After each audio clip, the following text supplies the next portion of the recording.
Elon, hey, welcome back to TED. It's great to have you here. Thanks for having me.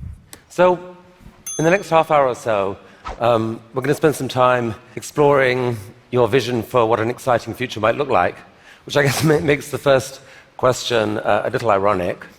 Why are you boring? Yeah, I ask myself that frequently. We're trying to dig a hole under LA, and this is to create the beginning of what will hopefully be a 3D network of tunnels to alleviate congestion. So, I mean, right now, I think one of the most soul-destroying things is traffic. It affects people in every part of the world. It takes away so much of your life, and it's horrible. It's particularly horrible in LA. I think you've brought with you the first visualization that's been shown of this. Can I show this? Yeah, absolutely. So this is the first time, we've just to sort of show what we're talking about. So there are a couple of key things that are important in having a 3D tunnel network. First of all, you have to be able to integrate the entrance and exit of the tunnel seamlessly into the fabric of a city. So by having an elevator, sort of a car skate that's on an elevator, you can integrate the entrance and exits to the tunnel network just by using 2 parking spaces. And then the car gets on a skate. There's no speed limit here, so we're designing this to be able to operate at 200 kilometers an hour, about 200 kilometers an hour, or about 130 miles per hour. So you should be able to get from, say, Westwood to LAX in 6 minutes, 5-6 minutes. So possibly initially done as like on a sort of toll road type basis, which I guess alleviates some traffic from the surface streets as well. So I don't know if people noticed it in the video, but there's no real limit to how many levels of tunnel you can have. So you can go much further deep than you can go up. The deepest mines are much deeper than the tallest buildings are tall. So you can alleviate any arbitrary level of urban congestion with the 3D tunnel network. This is a very important point. So a key rebuttal to the tunnels is that if you add one layer of tunnels, then that will simply alleviate congestion. It'll get used up, and then you'll be back where you started, back with congestion. But you can go to any arbitrary number of tunnels, any number of levels. But people assume traditionally it's incredibly expensive to dig, and that would block this idea. Yeah. Well, they're right. To give you an example, the LA subway extension, which is, I think it's a 2.5-mile extension that was just completed for $2 billion. So it's roughly $1 billion a mile to do the subway extension in LA. And this is not the highest utility subway in the world.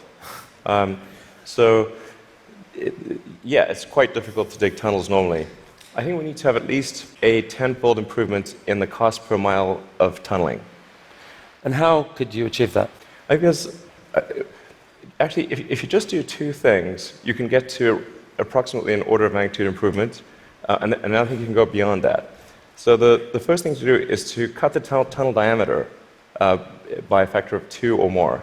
So a single road lane tunnel would, according to regulations, has to be 26 feet, maybe 28 feet in diameter to allow for crashes and emergency vehicles and sufficient ventilation for combustion engine cars.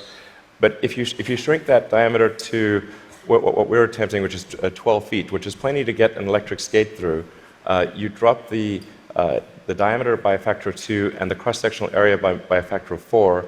So, and the tunneling cost scales with the cross-sectional area. So that's roughly a half order of magnitude improvement right there.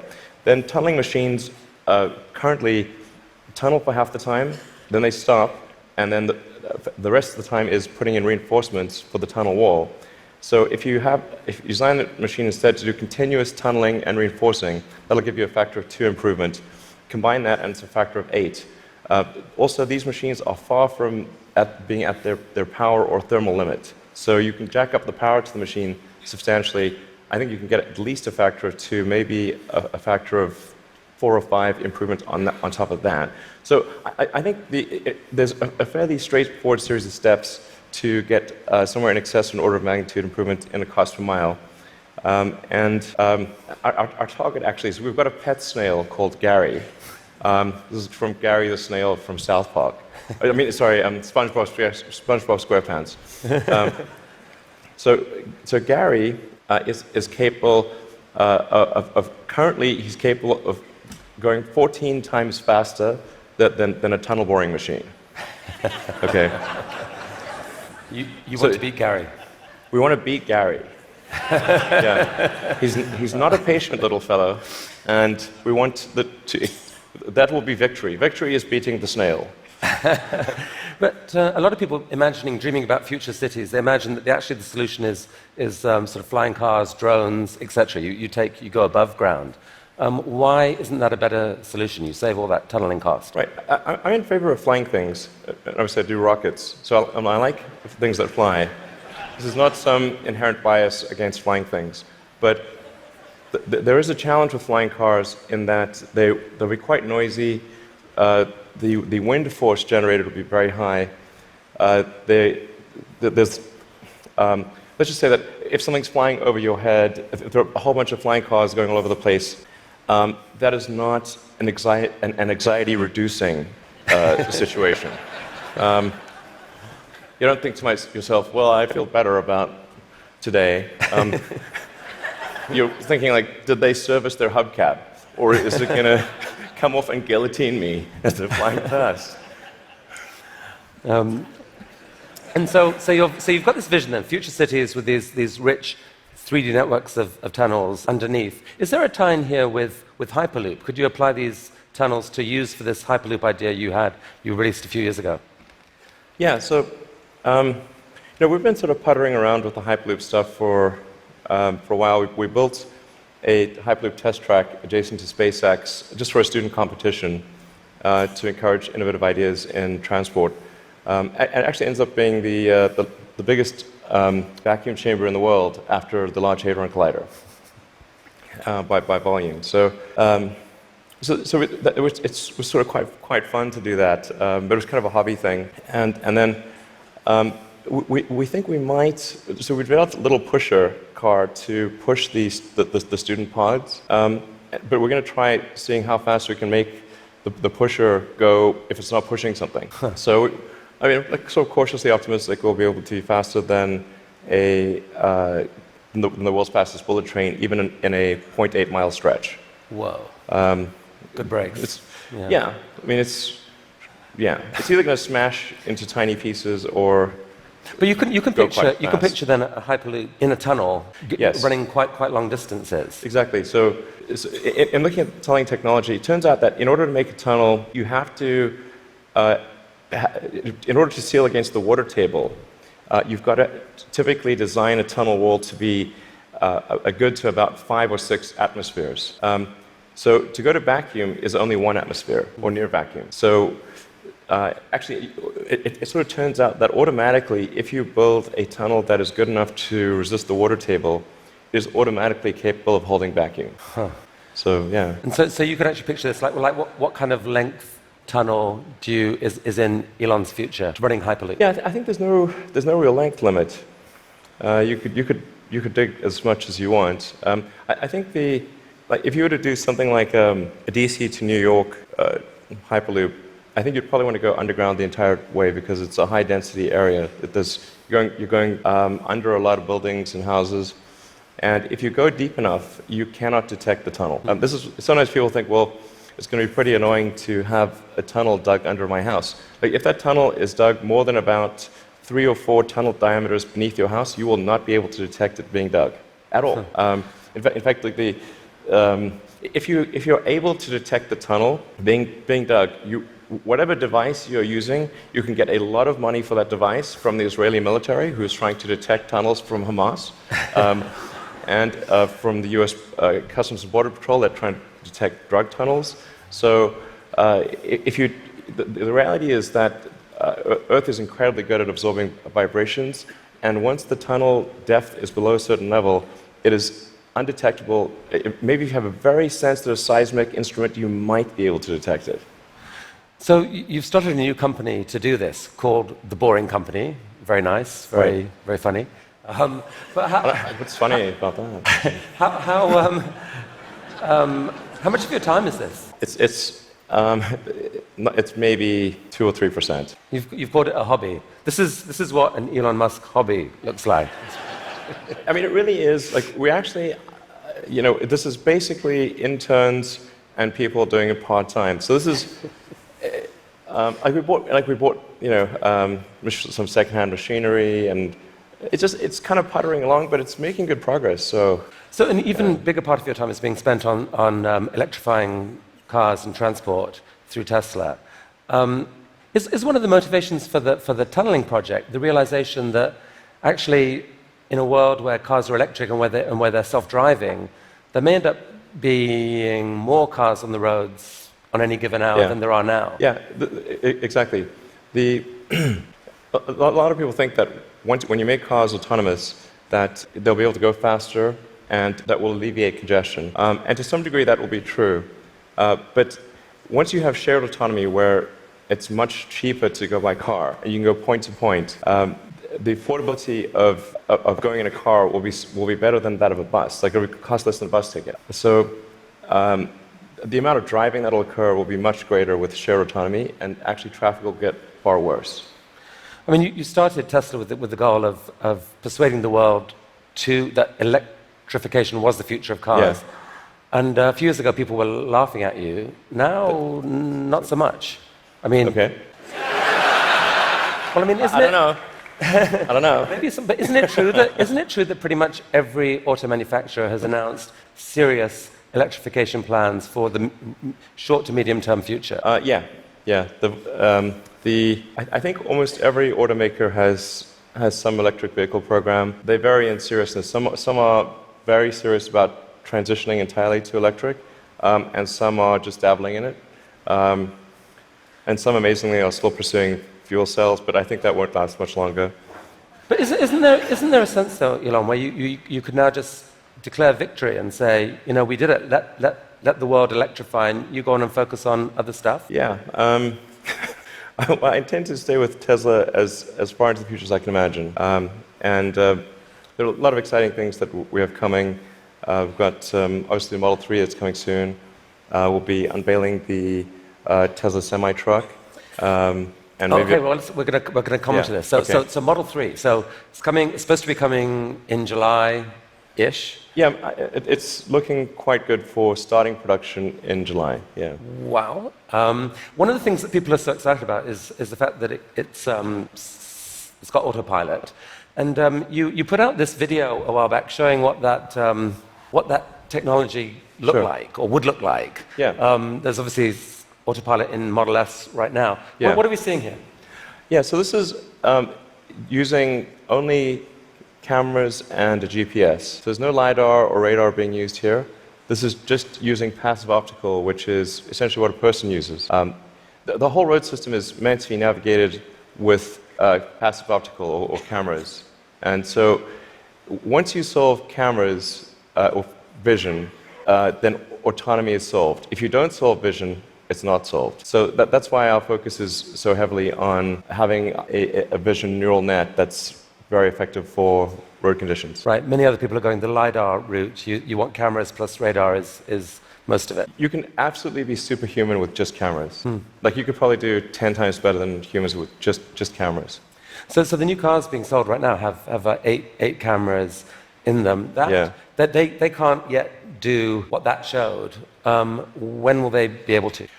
I think we're still on track for being able to go cross-country from LA to New York by the end of the year, fully autonomous. Okay, so a car, by the end of the year, you're saying someone's going to sit in a Tesla without touching the steering wheel, tap in New York, off it goes, won't have to ever touch the wheel by the end of 2017. Yeah, essentially November or December of this year, we should be able to go all the way from a parking lot in California to a parking lot in New York, no controls touched at any point during the entire journey.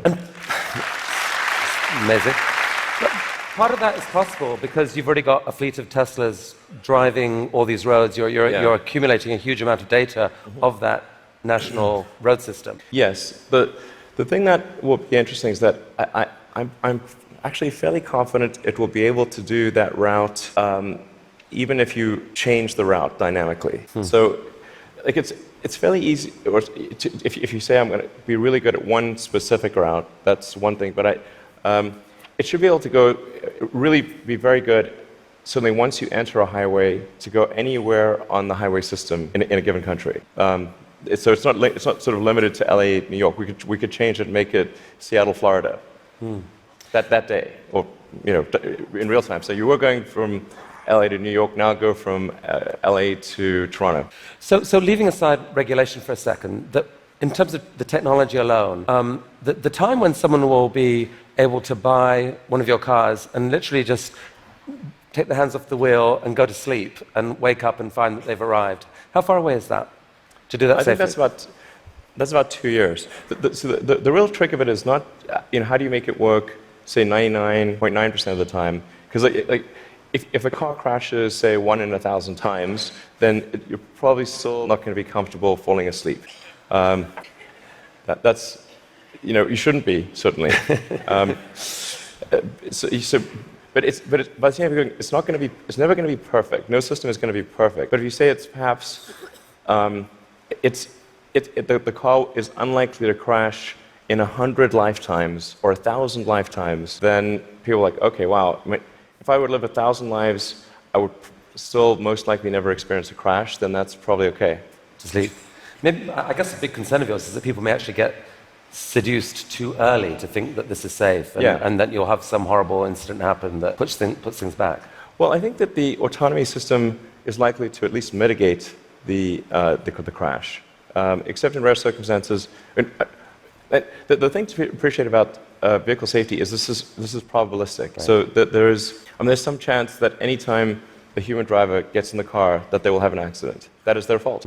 It's never zero. And so the key threshold for autonomy is how much better does autonomy need to be than a person before you can rely on it. But once you get that literally safe hands-off driving, the power to disrupt the whole industry seems massive, because at that point you've spoken of people being able to buy a car, drops you off at work, and then you let it go and provide a sort of Uber-like service to other people, earn you money, maybe even cover the cost of your lease of that car. Exactly. So you can kind of get a car for free. Is that really likely? Yeah, absolutely. This is what will happen.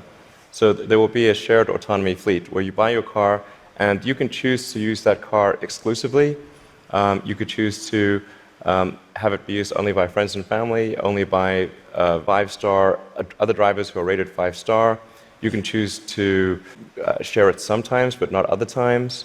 That's 100% what will occur. It's just a question of when. Wow. So you mentioned the Semi, and I think you're planning to announce this in September. But I'm curious whether there's anything you could show us today. I will show you a teaser shot of the truck. Teaser shot. It's live. Okay. No, that's definitely a case where we want to be cautious about the autonomy features. Yeah. Because we can't see that much of it, but it doesn't look like just a little friendly neighborhood truck. It looks kind of badass. What sort of Semi is this? So this is a heavy-duty, long-range semi-truck. So it's like the highest weight capability and with long range. So essentially, it's meant to alleviate the heavy-duty trucking loads. And this is something which people do not today think is possible, to think the truck doesn't have enough power or it doesn't have enough range.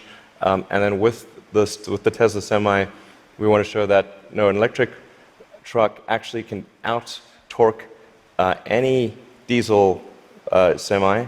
And if you had a tug-of-war competition, like the Tesla Semi will tug the diesel Semi uphill.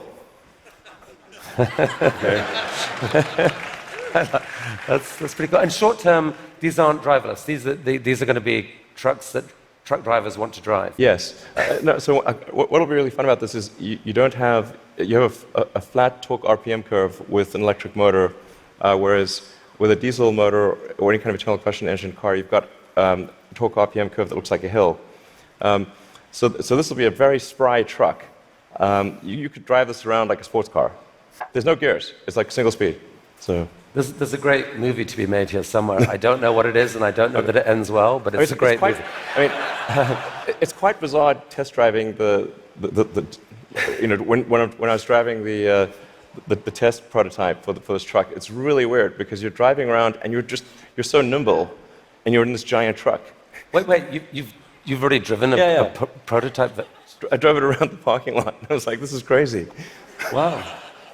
This is not vaporware. This is like wow. Driving this giant truck and sort of making these mad maneuvers. This is cool. Okay, from a really badass picture to a kind of less badass picture, this is just a cute house from Desperate Housewives or something. What on earth is going on here? Well, this illustrates the picture of the future that I think is how things will evolve. You've got an electric car in the driveway. If you look in between the electric car and the house, there are actually 3 power walls stacked up against the side of the house, and then that house roof is a solar roof. So that's an actual solar glass roof. Okay, so that's a picture of a real. Admittedly, it's a real fake house. That's a real fake house. So these roof tiles, some of them have in them basically solar power, the ability to. Yeah, so the solar glass tiles where you can adjust the texture and the color at a very fine-grained level, and then there's sort of micro-louvers in the glass, such that when you're looking at the roof from street level or close to street level, all the tiles look the same whether there is a solar panel behind it or a solar cell behind it or not. So you have an even color from the ground level. If you were to look at it from a helicopter, you would be actually able to look through and see that some of the glass tiles have a solar cell behind them and some do not. Right. You put them in the ones that are likely to see a lot of sun. Yes. And that makes these roofs super affordable, right? They're not that much more expensive than just tiling the roof. Yeah. We're very confident that the cost of the roof plus the cost of electricity, that a solar glass roof will be less than the cost of a normal roof plus the cost of electricity. So in other words, this will be economically a no-brainer.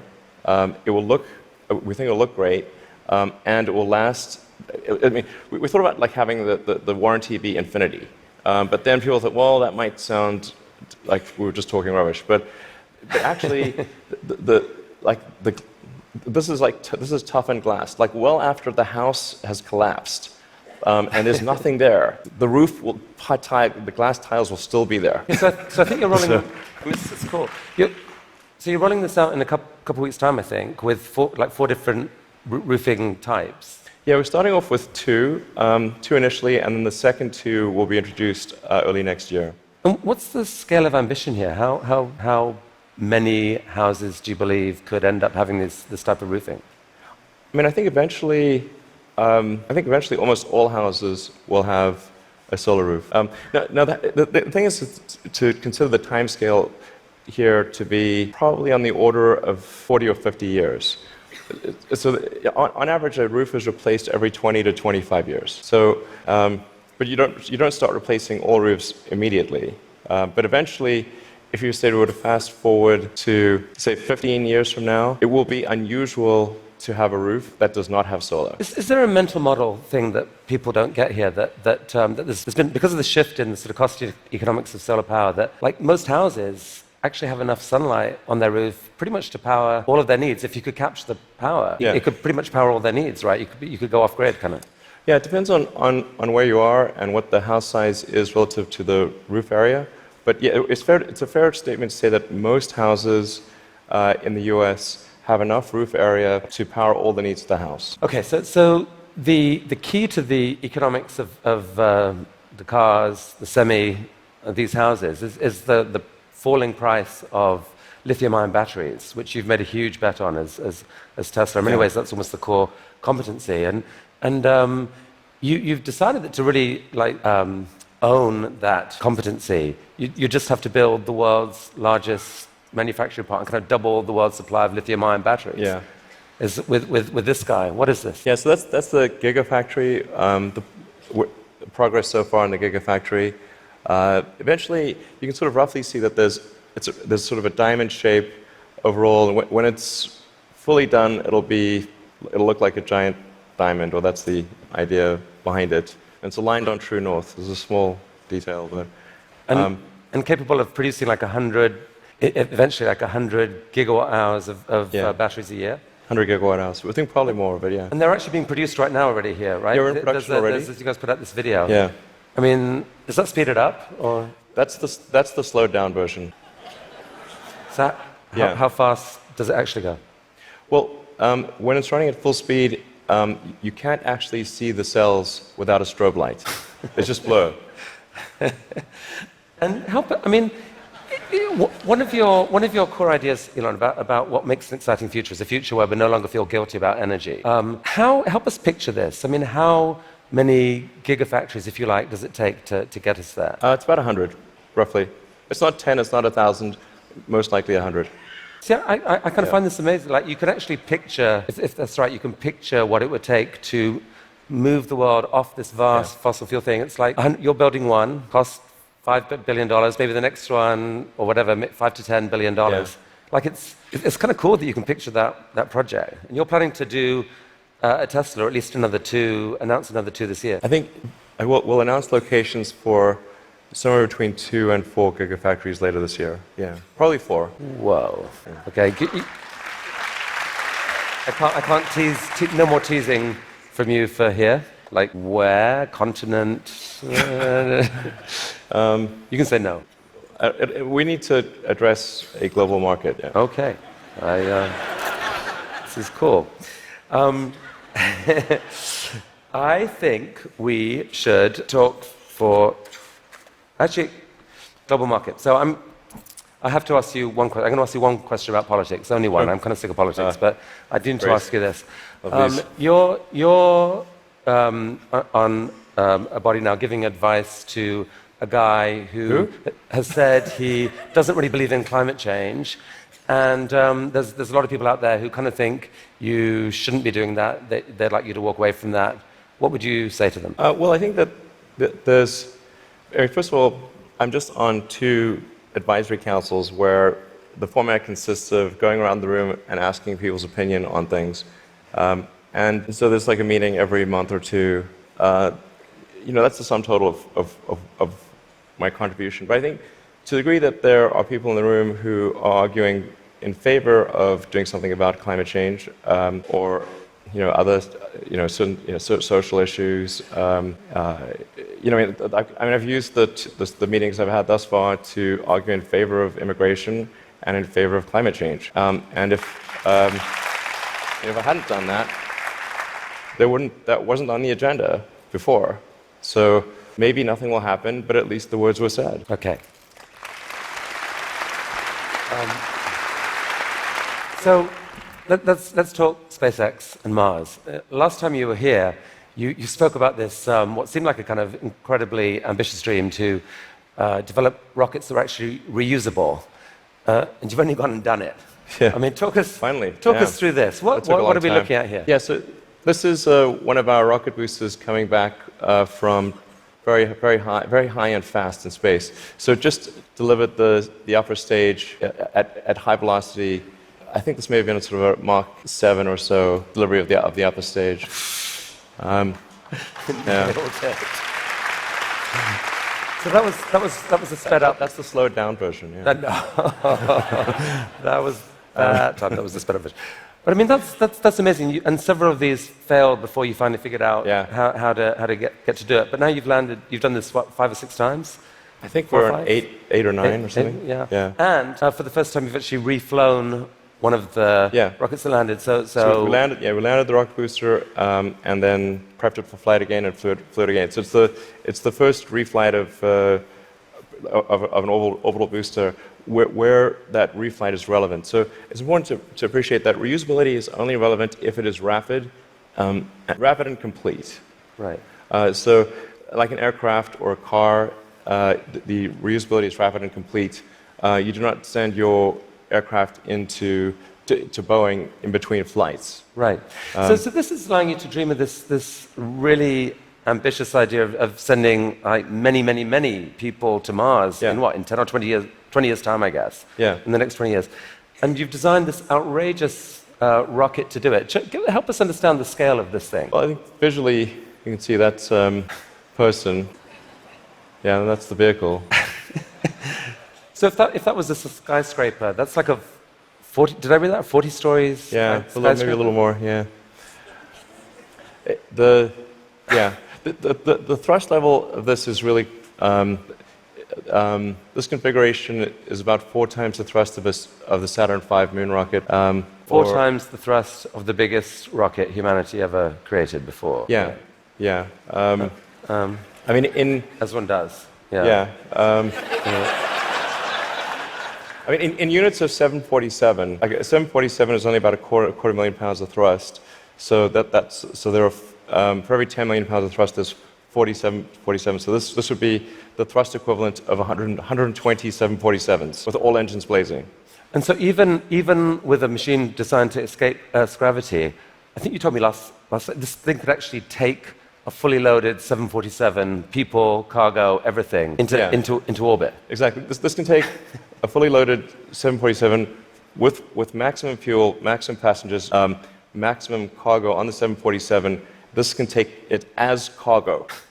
So based on this, you presented recently this interplanetary transport system, which is visualized this way. And this is a scene you picture what in 30 years' time, 20 years' time?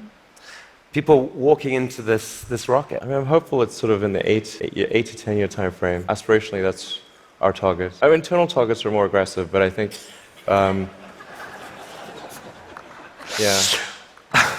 Okay.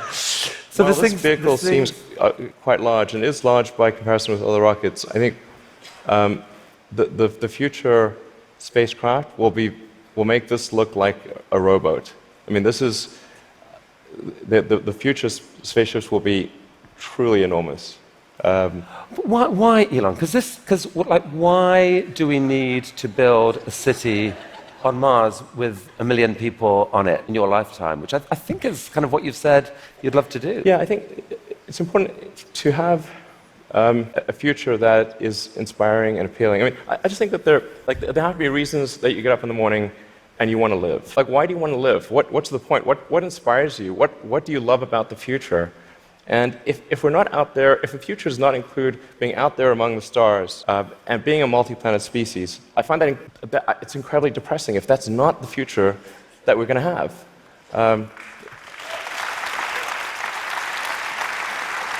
People want to position this as an either-or. That there are so many desperate things happening on the planet now, from climate to poverty to you pick your issue.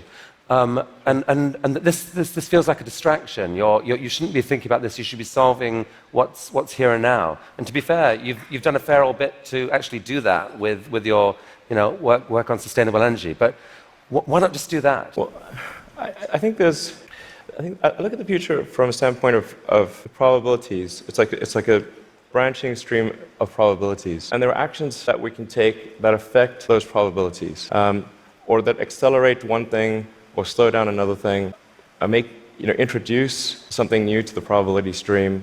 Sustainable energy will happen no matter what. If there was no Tesla, if Tesla never existed, it would have to happen out of necessity. It's tautological. If you don't have sustainable energy, it means you have unsustainable energy. Eventually, you'll run out, and the laws of economics will drive civilization towards sustainable energy inevitably. The fundamental value of a company like Tesla is the degree to which it accelerates the advent of sustainable energy faster than it would otherwise occur. So when I think what is the fundamental good of a company like Tesla, I would say hopefully it does. If it accelerated that by a decade, potentially more than a decade, that would be quite a good thing to occur. That's what I consider to be the fundamental sort of aspirational good of Tesla.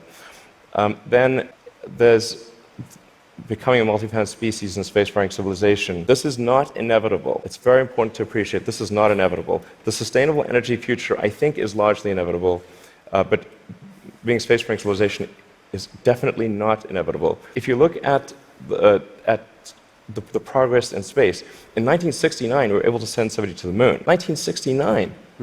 Then we had the space shuttle. The space shuttle could only take people to low Earth orbit. Then the space shuttle retired, and the United States could take no one to orbit. So that's the trend. The trend is like down to nothing. This is not. People are mistaken when they think that technology just automatically improves. It does not automatically improve. It only improves if a lot of people work very hard to make it better. And actually, it will, I think, by itself degrade, actually. You look at great civilizations like ancient Egypt, and they were able to make the pyramids, and they forgot how to do that. And the Romans, they built these incredible aqueducts. They forgot how to do it. You know, it almost seems, you know, listening to you and look at the different things you've done, that you've got this unique double motivation on everything that I find so interesting. You know, which is one is this desire to work for humanity's long-term good. The other is this desire to do something exciting, and it's often it feels like you feel like you need the one to drive the other. With Tesla, you want to have sustainable energy, so you make these super sexy, exciting cars to do it. You know, solar energy, we need to get there, so we need to make these beautiful roofs. We haven't even spoken about your newest thing, which we don't have time to do, but you want to save humanity from bad AI, and so you're going to create this really cool brain-machine interface to give us all infinite memory and telepathy and so forth. And on Mars, it feels like what you're saying is, yeah, we need to save humanity and have a backup plan, but also we need to inspire humanity, and this is a way to inspire. I think the value of beauty and inspiration is very much underrated, no question. But I want to be clear. I'm not trying to be anyone's savior. That is not the. I'm just trying to think about the future and not be sad.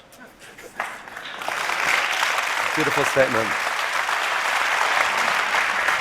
I think everyone here would agree that none of this is going to happen inevitably. The fact that in your mind you dream this stuff, you dream stuff that no one else would dare dream, or no one else would be capable of dreaming at the level of complexity that you do.